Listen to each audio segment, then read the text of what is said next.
അടുത്ത നൂറ്റാണ്ടിൽ എത്രയായിരിക്കും ആയുസ് എന്നാണ് ചോദിക്കുന്നത്. എത്രയാണെന്നറിയാം? 160-നും 180-നും വയസ്സിനിടയിലായിരിക്കണം. അടുത്ത നൂറ്റാണ്ടിൽ ജനിച്ചാൽ മതിയെന്ന്.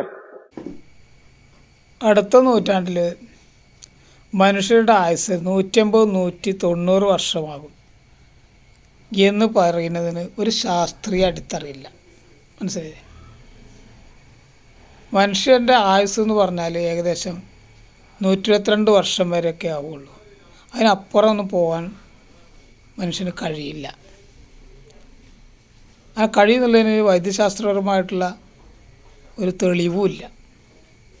ഇപ്പോൾ വാർദ്ധക്യം മന്ദഗതിയിലാക്കാൻ എന്ത് ചെയ്യുക?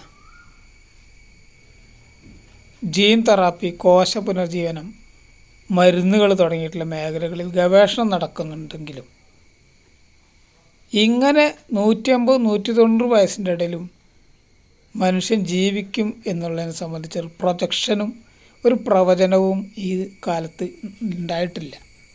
മനസ്സിലായില്ലേ? അതുകൊണ്ട് ശാസ്ത്രീയമായിട്ട് ഈ തെളിയിക്കാത്ത ഒരു കാര്യം ഒരാൾ പറയുന്നുണ്ടെങ്കിൽ അത് എന്താണ്? അതൊരു ബിഗ് നുണയാണ്. മനസ്സിലായില്ലേ? അത് നമ്മൾ കട്ട പൊട്ടിക്കുക അറിയും. നാടൻ ഭാഷയിൽ കട്ട പൊട്ടിക്കുക എന്ന് വെച്ചാൽ നുണ അറിയാം. ഇല്ലാത്തൊരു കാര്യം പെരുപ്പിച്ച് പറയുക. അപ്പോൾ അത് നല്ല രീതിയല്ല അത്. അപ്പോൾ അതുകൊണ്ട് നുണ പറയാതിരിക്കുക.